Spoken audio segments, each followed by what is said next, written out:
Welcome to Main Street Minds with your host, Amish Munshi. This is where industry leaders and seasoned pros share their secrets to success beyond limits. Let's dive in. Hi, welcome to Main Street Minds. Today we have a very special guest, Will.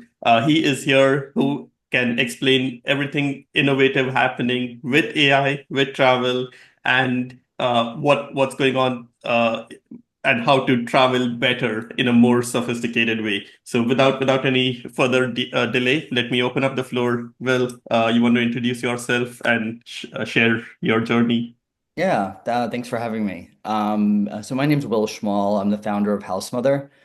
We're a group app for friends or family that are traveling together that need to organize and manage their on-trip and in-stay needs. So you imagine if you had a vacation house that you had for the summer and you needed to manage everything from who has what rooms, what weeks people were coming, down to the list and just making sure that everything that could, that you need to arrange or, figure out beforehand that has to do with, the needs during the trip, it's all figured out in all one place. So this is everything from, picking out rooms, shared expenses, shared list, taking care of groceries.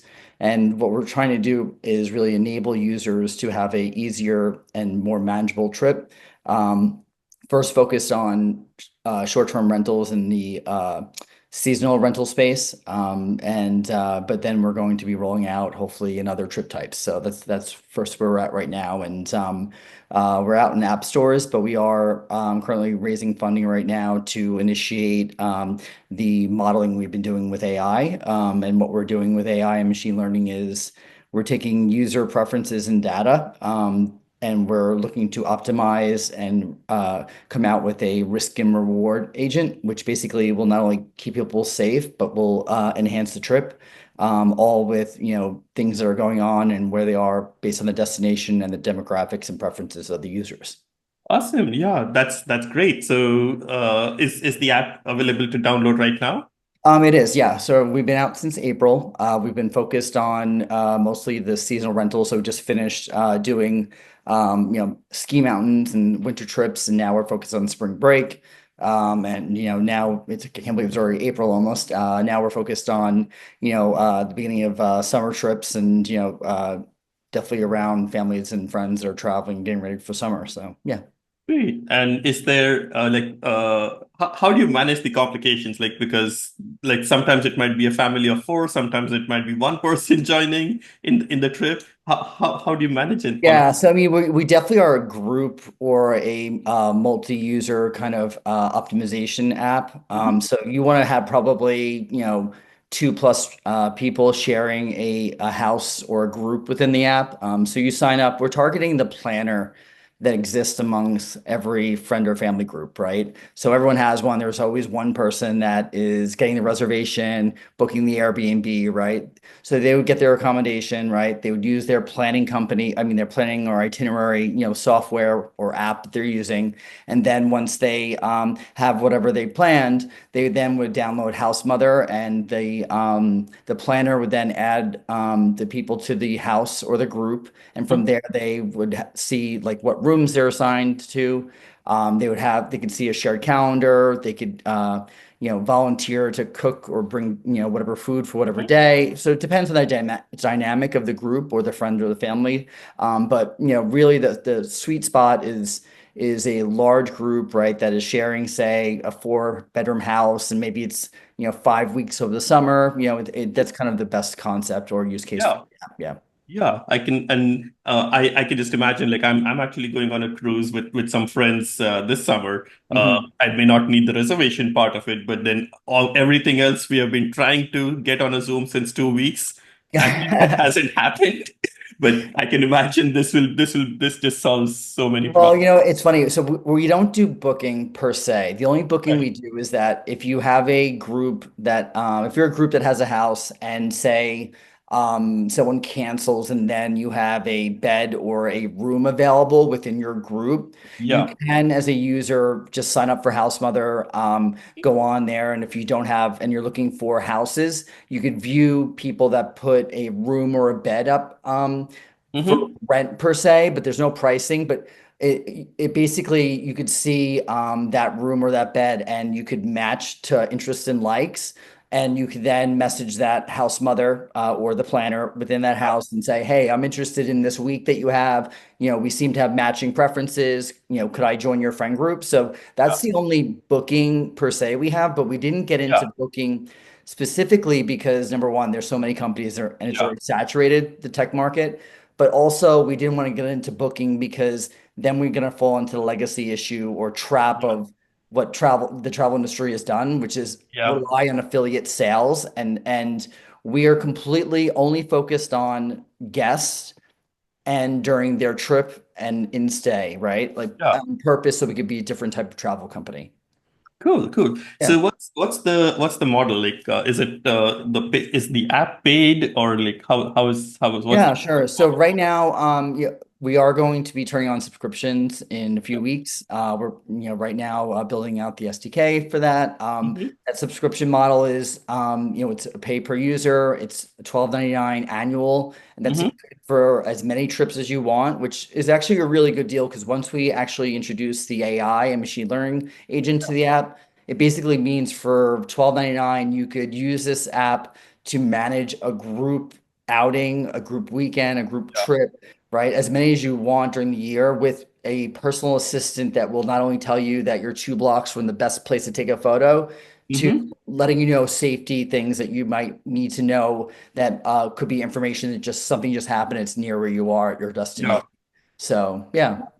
Sounds very interesting and extremely useful. So like if there is like one person from the family, we just need like one subscription, and that person is coordinating for that group, like So right now it people. is per person. What we are working Okay. on though is for families, obviously, that might Yeah. have kids, because we are building interactive, games and items like that to Oh, interact wow. with users when we know that there's downtime. So if we can Hmm. see that everyone on their mobile phone from that group that's traveling happens to be at the airport and there's a delay, we could then send like the kids possibly games that are in relation to the destination. So Hmm. those are things that we're going to be doing. So, we do plan on introducing, and taking advantage of like the family plans that Apple Yeah. has, within their, Oh, wow. subscription Yeah. model so that that family would be under one subscription. Interesting. But for now, it's Yeah. 12.99 per person. Yeah. Makes sense. Yeah. So what got you interested in this? Like, did you see like how did the idea come along? Yeah, sure. So, really two things. Number one, my family has been renting houses my whole entire life during the summer. So I grew up in Long Island, New York. My family always had a house out in Sag Harbor every summer for 5 weeks or so, or for a whole summer. And so I grew up in that repeat kind of vacation summer. That was always the thing to do, and then ski houses also. So that kind of like has been ingrained as a child. And then I, as an adult, always had a house on Fire Island myself that I managed, and I was always the planner, right? So it just naturally for years, I would always be like, I need something to, make this trip, easier, Yeah. manageable. And yeah, so it was the basic necessity that way. And then also, I had during a trip, I actually had lost a friend of mine to a serious accident. And he had lost his life, and I couldn't find help in that moment. And that made me realize that the travel industry is so focused on the pre-trip sales that there isn't a solution that's there to support you in a critical like situation I was in that was life changing, to something that is just easy and a hiccup in along your travel, right? There isn't really a solution. They take your money for booking and then you're on your own. Yeah. And I think that the Airbnb model is definitely a little bit, less of that because you're there technically with the host, and Yeah. they try to do a better model of that versus hotels, but I think that in general, there needs to be a shift. And even with AI and machine learning, you still see that the new technology coming out, they're still applying it to the pre-trip getting to travelers' wallets, Yeah. right? Not making your journey really better. Yeah. Hmm. Yeah, yeah. So what were some of the technical challenges that you had to overcome, or like what are some of the tools and resources that you are using for Yeah, sure. develop? So, it's interesting because I'm a visionary founder with, I would say I'm a UI front end coder. I'm not a back end, developer. I'm Yeah. not a full stack developer. So I've had to rely on a lot of outsourced help, right? Which is very difficult as a founder because you want to be hands on. And, it's also hard to find the right person. And, a lot of times it's hard to get buy-in sometimes, right? So I'm still looking for an actual, do I need a technical, person that is going to be in there hands-on, or can I actually take this all the way, and handle, what needs to be Yeah. done? And the answer is I need obviously we grow, Yeah. that will shift. But I think all in all, we've done a good job. And, I think critically, some of the resources that are out there, especially with AI now, are amazing. Someone Mhm. could actually launch a company very swiftly, utilizing AI tools, and it's quite incredible. I mean, we're going to see new products faster, right? Yeah. And from people that just aren't even, in those verticals, or, in technology people themselves. Yeah. Yeah, yeah, absolutely. Yeah. So, how long did it take to like start from the concept and then you deciding to do it? Like, how long did it take to like launch the first version? Yeah, the first version was about 9 months, which was a little bit delayed in the middle because we just had to raise, some friend and family around. So, but wasn't bad for 9 months. So with 9 months of development, that took probably could have been much faster, but we definitely went a little bit past what a normal MVP would need Mm-hmm. because we wanted to have at least the core foundation of, you know, the suite of tools that made sense together, which Yeah. right now, there's a lot of tools that in our example, we're basically putting everything in one basket, right? You have a shared chat, you have expenses, which is Splitwise out there. Mm-hmm. We have, with AI and the risk and reward agent that we're coming out with, that's basically, not only a concierge that's with you, but it's also a citizens app, keeping you aware and letting you know everything that's going on, right? So I mean, so we're combining all these things together. So we want to make sure that we had a good foundation so that Mm-hmm. we then layered on anything AI to optimize and connect those Sure. tools, that would be easier. So, Yeah. we took a little bit more time than we probably could have, but the only thing we did miss was the opportunity to when we actually launched at the season we wanted to, because we were focusing first on seasonal rentals. So that we Mm-hmm. end up like, pushing it out a little bit more just to catch the next season. Yeah. Yeah. Yeah. Makes sense. So, the current stage of it, like how complex do you see it scaling up to like all the other types of trips? Like, Yeah. what are your priorities in terms of what types of trips would you be integrating next? Yeah, so we plan on through the end of this summer. We're doing basically it'll be a year. And that means we've done summer twice and winter once, right? So Mm-hmm. that's, it's basically a little bit over a year then. And that basically will give us no, number one, we'll have a full year's view into the demographics of the summer locations, Mm-hmm. which we're already seeing good results because our first initial pilot got a certain amount of renters in summer houses.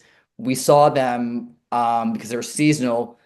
Typically those users pay for their houses during the opposite season, so we saw them all winter, right? Even though they're summer users in the app collecting money for this coming summer, right? So we already have a full view, and that's what Mm-hmm. we wanted, right? To collect that data. Mm-hmm. Not only are we, seeing the data of them talking on the shared chat of like what's going on, the plans, collecting money, but we're getting a lot more time with them, which is kind of Mm-hmm. unheard of in the travel industry, because most of the time travel companies are trying to they have to number one compete, for those users against other, Yeah. competing platforms, and then they also have to, try to incentivize them to use them for that one trip versus we're kind of in a sweet spot of like having this recurring, Yeah.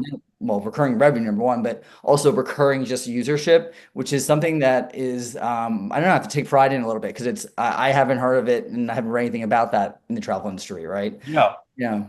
Yeah, and I think it's and like I'm assuming it's going to be easy to promote. Like you can like target with advertisements or doing something. It's a very Yeah, so to just jump back and finish your question, when we look at advertising right now, since we've been in the seasonal rentals, when we move into other trip types, right? Music festivals, yeah. camping, right? For us, anything that is a group looking to just optimize everything in one place, that's how we're going to be, processing this as far as our strategy. What we've done to implement, for the users we have so far is that we utilize honestly Facebook groups a lot because um, we were able to actually go into these groups and there's tons of like Facebook groups by destination, like some of them Mm-hmm. have 27,000 people that, are just, for say the Hamptons and they'll post in there saying, I'm looking for a place, right?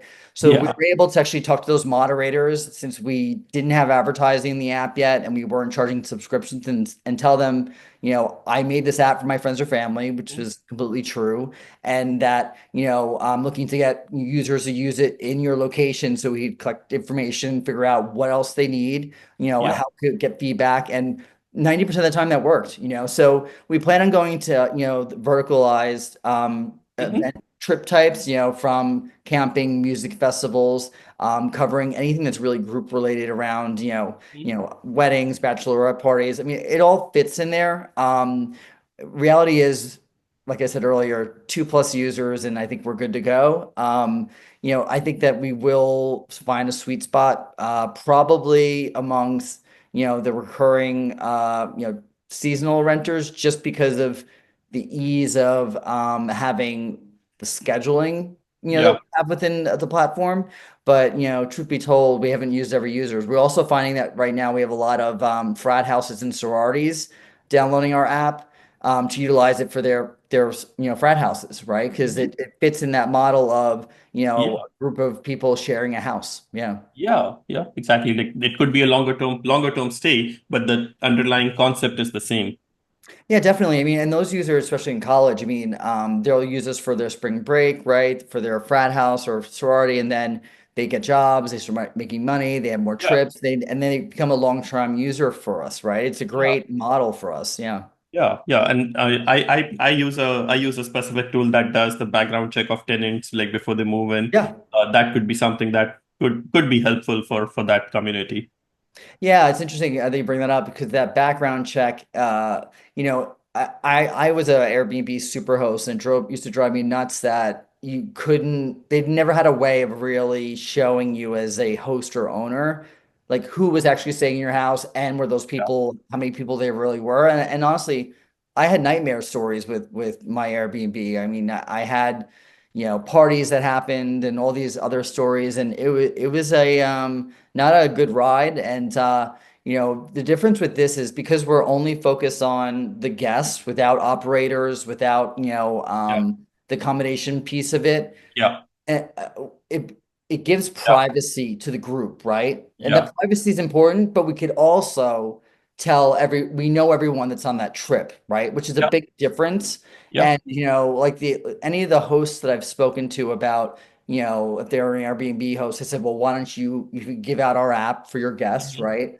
And they I tell them that we're almost a second layer of, we're taking care of the group's trip and mhm, hopefully the cause and effect of them having a good trip is that your investment, your property will come back to you in better condition, right? Because they're taken care of on the trip side. Yeah. yeah, yeah, exactly. This is very very helpful. Yeah. What like how was your journey within your career, like between enjoying your own summer vacations in Long Island to actually developing this? What was that journey like? Yeah, I mean, I can even go a little bit further back. I mean, I've been in MarTech and ad tech my career really.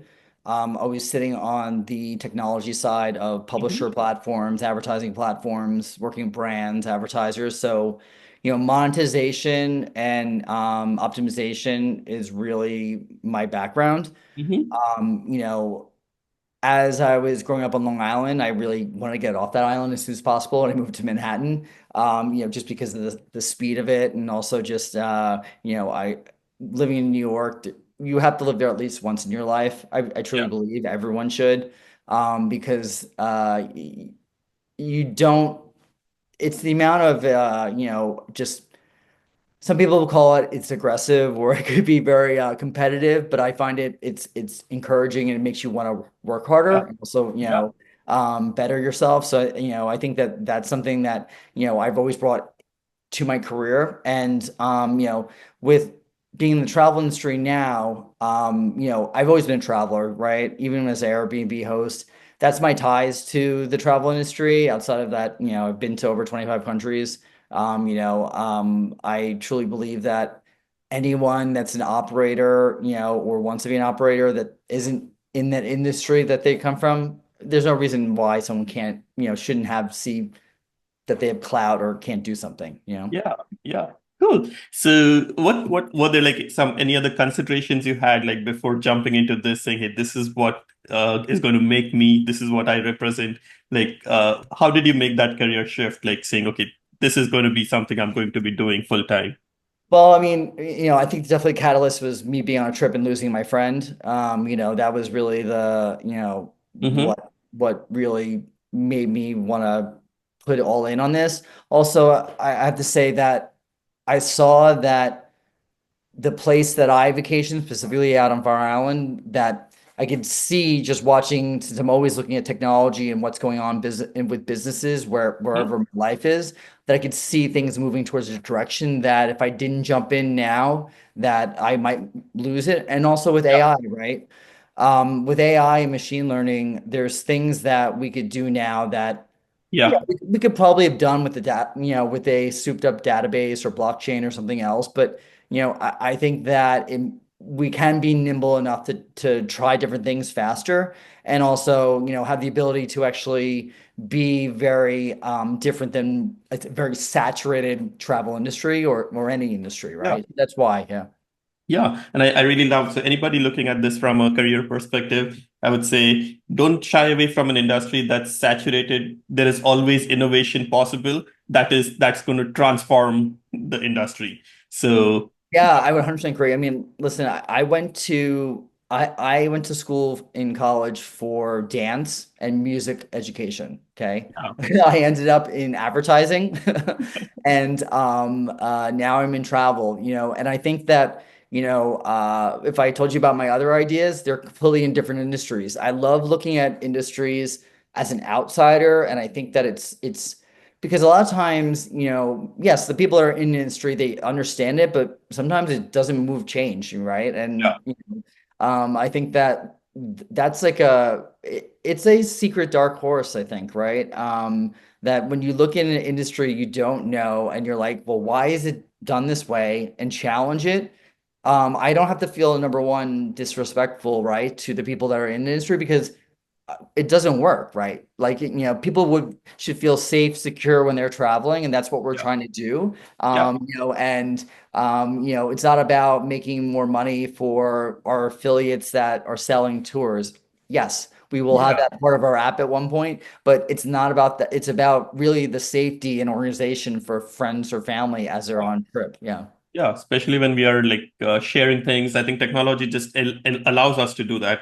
Like earlier, we had to book a full space for ourselves. Airbnb like managed to reduce that. We had to build a hotel, and only that was possible to be rented Yeah. for short term. It by going by allow technology allowed it to be fragmented and like the same thing with car riding, right? Like earlier we had to rent a car. Now we can like rent it for a little shorter time. The Yeah. more technology just allows us to become more and more granular. Yeah, I mean, I think really what we're looking at with AI and just technology, I mean, what's next? I really want to know. I mean, yes, I mean, we're going through I think really agents is what's going to be really AI, right? Everyone is going to build a million different types of agents that are going to really automate every part of our lives. And I think that for someone that is coming into out of college, right, they have amazing opportunity to not only create things much easier than we have been able to, Yeah, at our age, right? And the opportunity they have to build something fast, I mean, it's incredible. But what I will say is I think they should look at the past and make sure they understand like what has been done in the past. Because Yeah. I myself coming into the travel industry, I made sure that I looked at the last 10 years of data about every travel company that failed and why, right? Not even just in my vertical. Just I read so much for a year about every, travel company and why did they fail? What were they trying to do? Looked at travel companies that were kind of in my vertical, that why they pivot, right? What, and I talked to those founders, right, to understand like not only one, to make sure I wasn't, blindsided by something I just didn't know, but Mhm. also just to make sure that as I was trying to come into an industry I didn't know, I could, understand a path not to take, Yeah. so yeah. Yeah, absolutely.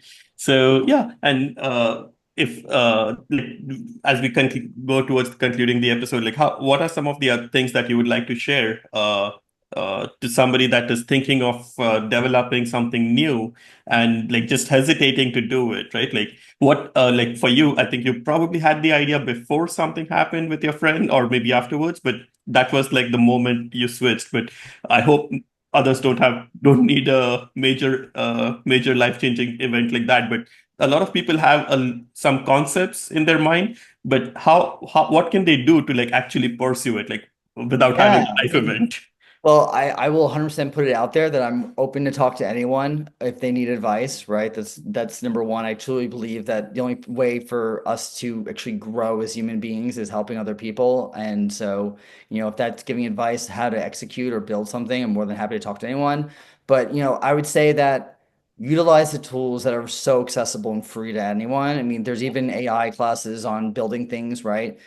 Don't be scared. And there's also a lot of ways to actually build something with companies that actually will help build it for you, right? Mhm. We're talking about studios that do mobile apps for like, only, they'll build it for $50,000 or, they'll build it and they'll take a percentage of the company, right? There's other means of doing things, as well as there's also companies that will help raise money for you, right? And you don't have to put anything out of your pocket, and you pay them after you start bringing revenue in or they bring investment in, right? So there's Yeah. there's tons of other opportunities that honestly, some of them I only found out like recently, and I was like, oh, I wish I knew that a year ago, So, read as much as you can, research. There's so many companies out there, and don't get scared of the word VC or investment banks or, because there really is so many levels of access points to getting money, right? And I think that, you should know that if you're beginning or if you're entering your career and, even getting a job, right? There's so many startups looking to hire people that they could bring underneath their wing and, teach even something new as long as they have, some of the skills that, are coming out of college. Yeah. Yeah. So I think just the research, the need, the identifying the correct need and having some business plan. I think that's all that's really needed. Obviously, it has to be very strong and something sensible. Uh, and then I think you can don't let anything else limit you. Yeah. Yeah. So that's completely magical. What's the best way for someone to reach out to you?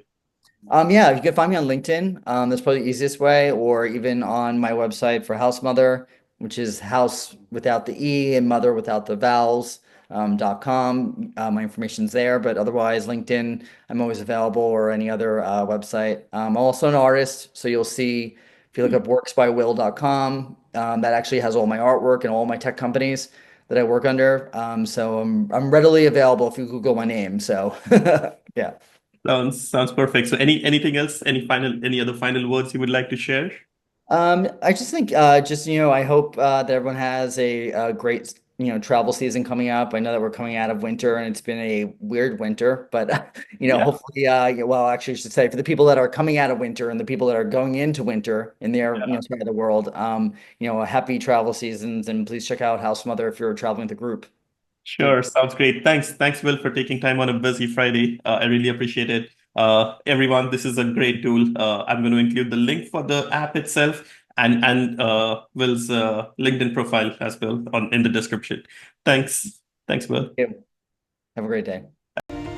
That's a wrap on today's episode of Main Street Minds. Want to share your journey with our audience? Head over to mainstreetmindspodcast.com/guest to apply.